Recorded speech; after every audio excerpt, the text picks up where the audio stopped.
바이에른 뮌헨이 보카 주니어스와의 경기에서 가까스로 2대1 승리를 거뒀는데 이 경기에서 요나탄 타와 스타니시치가 수비 라인을 형성했거든요. 그런데 이 경기에서 뒷공간이 무너지면서 실점하는 장면이 나왔습니다. 기본적으로 바이에른 뮌헨이 수비 라인 자체가 굉장히 높게 형성이 되어 있었는데 이때 보카 주니어스의 공격수가 뒷공간으로 뛰어들어가고요. 여기서 요나탄 타가 보카 주니어스의 공격수를 따라가는 장면이었어요. 근데 이 뒷공간이 워낙에 넓게 형성되다 보니까 요나탄 타가 뛰어들어가는 과정에서 공격수의 스피드를 못 따라가는 장면이 나왔습니다. 그리고 여기서 옆에 있었던 스타니시치가 이 공간을 커버해 들어오는데 들어오는 관성을 이용해서 공격수가 볼을 앞으로 치고 본인은 안쪽으로 들어가는 아주 센스 있는 플레이를 했죠. 그러다 보니까 스타니시치는 앞쪽으로 달려가는데 공격수는 볼을 앞으로 쳐놓고 공간을 활용하면서 뒤로 뛰어 들어가니까 여기서 완벽하게 제껴졌고요. 여기서 그대로 1대1 찬스 득점이 나오는 장면이었습니다. 그러니까 이 장면은 기본적으로 요나탄 타와 스타니시치가 못 막았다 이렇게도 볼 수가 있겠지만 이 공간 자체가 너무 넓기 때문에 수비수에게 너무나 불리한 장면들이 많이 나와요. 그렇기 때문에 지난 시즌 콤파니 감독의 전술에서 김민재 선수가 뭐 100%의 퍼포먼스를 보여줬다 이렇게 이야기할 수는 없지만 김민재에게 가해지는 비판이 과도하다라고 이야기가 되는 거거든요. 일단 오늘 경기에서도 바이에른 뮌헨은 콤파니 감독의 전술의 특징을 그대로 가져옵니다. 어떤 거냐면 3백을 만드는데 여기서 게헤이루와 라이머가 공격적으로 올라갈 때가 있어요. 그러면 라이머가 내려왔을 때는 요나탄 타, 스타니시치, 라이머 이렇게 3백이 만들어지고요. 상황에 따라서는 고레츠카가 내려오면서 타, 스타니시치, 고레츠카 이렇게 3백이 만들어지는 형태입니다. 그리고 기본적으로 수비 라인이 굉장히 높기 때문에 상대 수비가 뒤로 물러서서 수비 라인을 만들 때 아무래도 바이에른 뮌헨이다 보니까 보카 주니어스도 수비 라인을 굉장히 많이 내렸거든요. 그러면 여기서 수비 라인을 끝까지 올려서 공격적인 경기를 하는 게 바로 바이에른 뮌헨의 전술이죠. 그리고 특히나 기본적으로 고레츠카가 이렇게 미드필더 라인에서 내려왔을 때는 자연스럽게 다시 공격적으로 올라가면서 타와 스타니시치 두 명이서만 수비 라인을 형성을 하는 거거든요. 라이머가 있을 때도 마찬가지입니다. 라이머가 3백을 만들다가 공격 라인으로 볼이 전개가 되면 라이머가 올라가고 스타니시치와 타 두 명의 선수를 이 뒷공간을 모두 커버해요. 그런데 그러다 보니까 아무래도 타와 스타니시치가 커버해야 되는 범위가 과도하게 넓어질 수밖에 없는 상황인 거죠. 그렇다면 앞쪽에서 바이에른 뮌헨 선수들이 이 공간 안에서 볼을 잃어버렸을 때 빨리 끊어줘야 됩니다. 왜 그러냐면 기본적으로 뒷공간이 넓게 형성되었을 때는 수비수들의 기본적인 그냥 스피드 김민재라던가 우파메카노가 콤파니 감독의 전술에서 중요했던 이유가 뒷공간을 커버할 수 있는 스피드와 피지컬이 동시에 있는 선수들이었기 때문이거든요. 그냥 순수하게 수비수들의 능력도 중요하지만 앞쪽에서 뒷공간으로 볼이 넘어오지 못하도록 견제해주는 게 정말 중요하죠. 왜 그러냐면 기본적으로 이렇게 경기장의 공간이 뒤에 넓게 형성되었을 때는 공격수가 달려나갔을 때 공격수에게 유리한 상황이 펼쳐집니다. 예를 들어서 수비수 입장에서는 두 가지를 고민을 해야 돼요. 어떤 거냐? 공격수가 내려가서 볼을 받을 수도 있고 뒤로 돌아뛸 수도 있잖아요.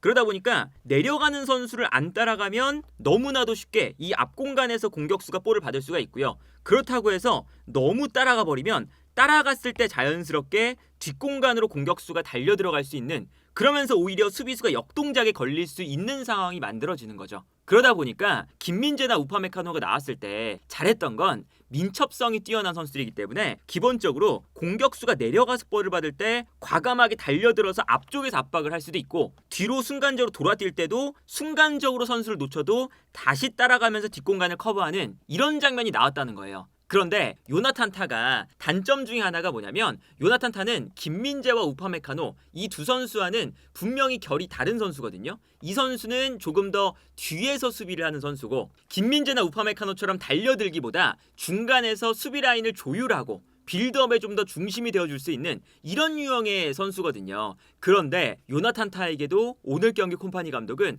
김민재와 우파메카노가 하는 그 역할을 똑같이 부여합니다. 그러다 보니까 여기서 탈이 날 수밖에 없는 그런 장면이 나오는 건데 특히나 요나탄 타가 가운데 있는 이런 이제 형태의 3백이면 그래도 요나탄 타가 뒤에 있으니까 괜찮은데 아까 보여드렸던 것처럼 라이머가 오른쪽으로 내려와서 이런 식으로 3백이 만들어지는 상황 요 상황에서 볼을 뺏기고 이때 이제 요나탄 타가 측면에서 볼을 커버해야 된다. 그러면 아무래도 스피드가 있는 공격수와 싸울 때 여기서 문제가 생길 가능성이 높아요. 그래서 실점 장면도 이런 장면에서 나오거든요. 요나탄 타가 따라가야 될지 아니면 뒷공간을 커버해야 될지 너무 곤란한 상황이 나오기 때문에 여기서 공격수가 자연스럽게 내려오는 척을 하다가 뒤로 뛰어 들어가는 이런 움직임을 가져갈 수가 있는 거죠. 그래서 아까 실점 장면을 보면 기본적으로 요 앞 공간에서 일단 마이리 미넨이 공격수에게 볼이 전달되기 전에 압박을 순간적으로 게을리했어요. 그러면 뒷공간이 넓으니까 앞쪽에 있는 선수가 그냥 뻥 차줄 수 있는 여유가 생기고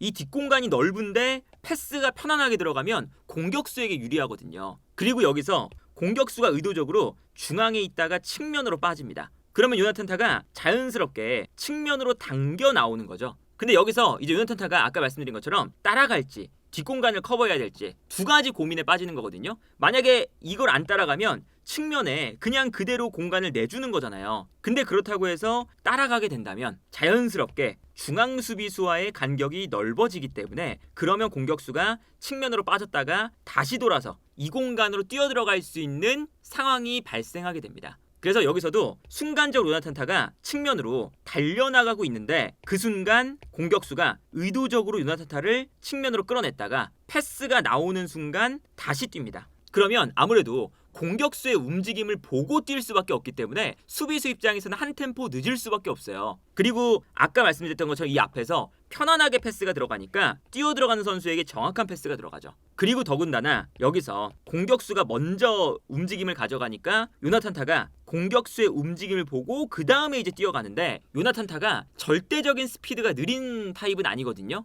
그래서 요나탄 타가 분데스리가에서도 34에서 35km 정도의 스피드를 내는 선수예요, 실제로. 그래서 분데스리가 한 시즌 결산을 보면 탑 스피드가 굉장히 상위권에 있거든요. 그런데 이 선수가 아무래도 김민재나 우파메카노처럼 민첩함은 좀 떨어지다 보니까 스피드를 순간적으로 빠르게 내는 이 가속도가 좀 부족하죠. 그러다 보니까 순간적으로 선수를 놓치는 순간 여기서 문제가 생깁니다. 그래서 요나탄 타가 스피드를 순간적으로 점점점 끌어올리는 동안 이미 공격수가 민첩성을 가지고 빨리 이 뒷공간을 무너뜨리는 이런 상황이에요. 근데 여기서 공격수를 못 따라갔다고 해서 요나탄 타에게 모든 것을 뒤집어 씌울 수 있느냐? 아까 말씀드린 것처럼 공간이 너무 넓고 수비수 입장에서는 굉장히 불리한 공격수의 움직임을 보고 뛰어야 되기 때문에 공격수가 내려갈지 아니면 돌아뛸지 두 가지의 선택지를 머리에 계속 가지고 가야 되는 그런 상황이다 보니 수비수에게 기본적으로는 과도하게 불리한 상황이 펼쳐져 있다 라고 볼 수가 있는 거고, 여기에 더해서 요나탄 타가 놓치는 것에 더해서 스타니시치가 뒷공간을 커버하게 되는데 만약에 여기서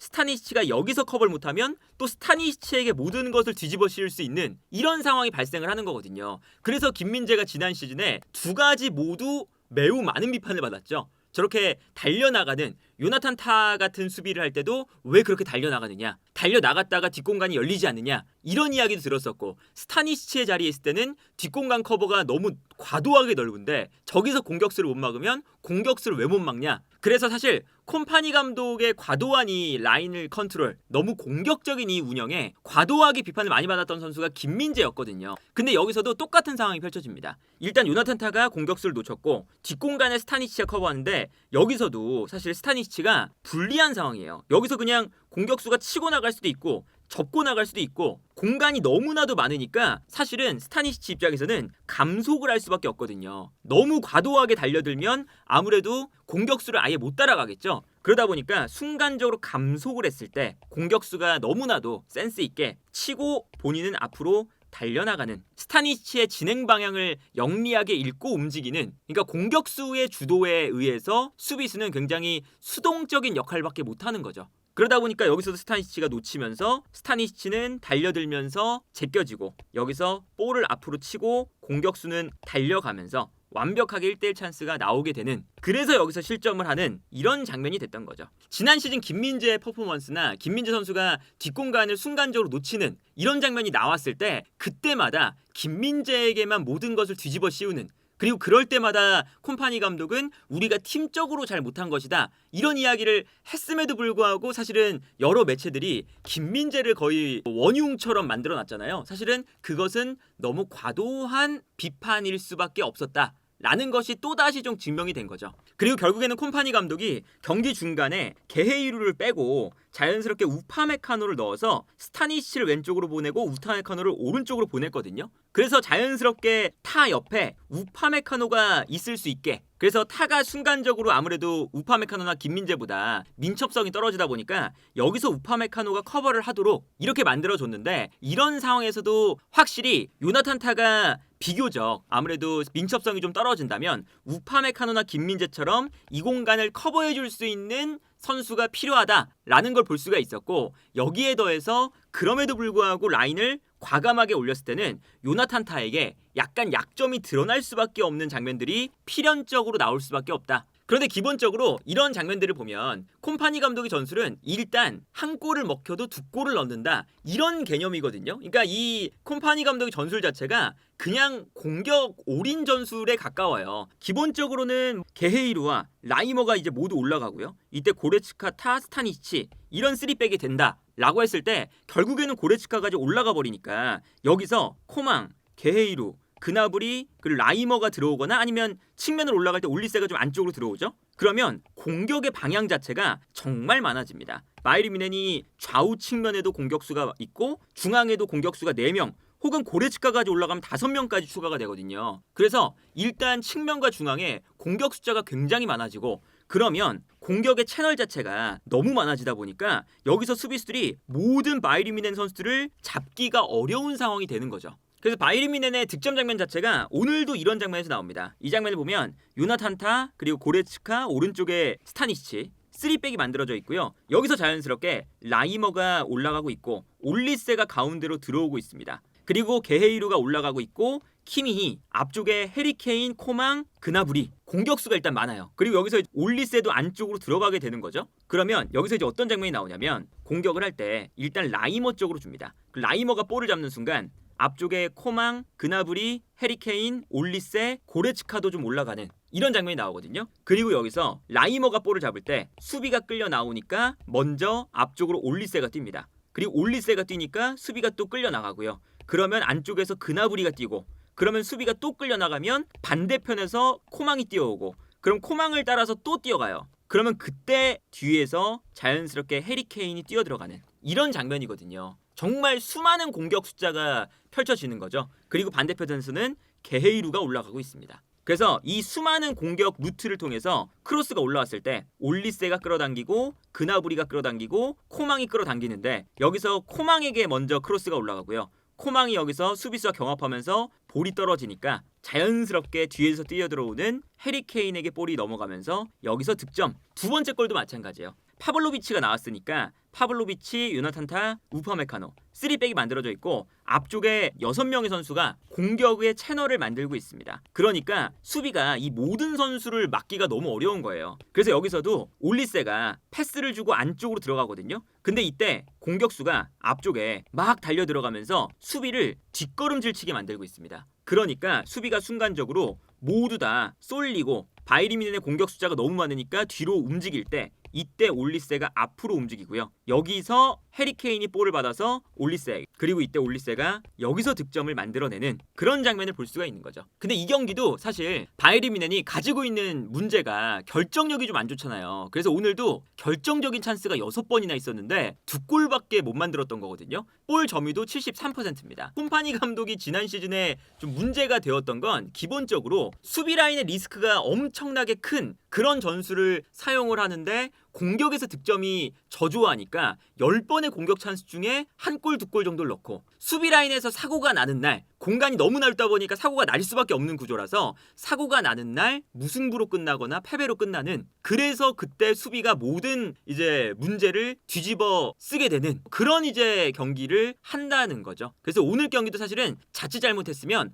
요나탄 타랑 스타니치가 이 경기의 최악의 선수, 그 하나의 득점 장면에서 왜 못 막았냐, 이런 소리를 들을 수밖에 또 없는 장면이었어요. 만약에 이게 이번 한 번이니까 그렇지 2번, 3번, 4번 계속 누적되면 또 수비수가 모든 책임을 뒤집어 쓰는, 그러니까 이런 상황은 기본적으로 김민재 선수가 지난 시즌에 이제 여러 이제 매체들에서 타겟이 돼서 그렇지 김민재가 없다 하더라도 누군가는 타겟이 될 수밖에 없는 콤파니 감독의 과도하게 공격적인 그런 전술에서 기인하는 수비수들의 부담감이 가중되는 전술이다. 그렇다면 결국은 바이에른 뮌헨이 이런 상황이 나오지 않게 압도적으로 득점을 해 놓으면서 경기를 승리하는 그런 모습을 보여줄 수 있어야. 이게 사실 참 유사한 게 바르셀로나랑 굉장히 유사하잖아요. 바르셀로나도 굉장히 리스크를 많이 가지고 경기를 하는데 바르셀로나는 득점을 많이 하면서 경기를 분위기도 휘어잡고 거기서 이제 승리를 확정을 지어버리는 경기들이 많다 보니까 자연스럽게 공격력에 더 초점이 맞춰지고 물론 수비가 또 불안할 때도 있긴 하지만 결국에는 바이에른 뮌헨보다 바르셀로나가 더 확실하게 승리하는 경기가 많거든요. 그러다 보니까 콤파니 감독도 이러한 리스크를 줄이기 위해서는 확실하게 득점력을 가져올 수 있는 것이 필요하다. 그리고 여전히 이제 이런 전술을 보면 김민재가 바이에른 뮌헨에게 불필요하다 혹은 뭐 이적을 해야 된다 이런 이야기가 나오고 있지만 콤파니 감독의 입장에서는 김민재를 떠나보낼 수 없는 이유가 바로 이러한 측면에 있지 않나 싶습니다.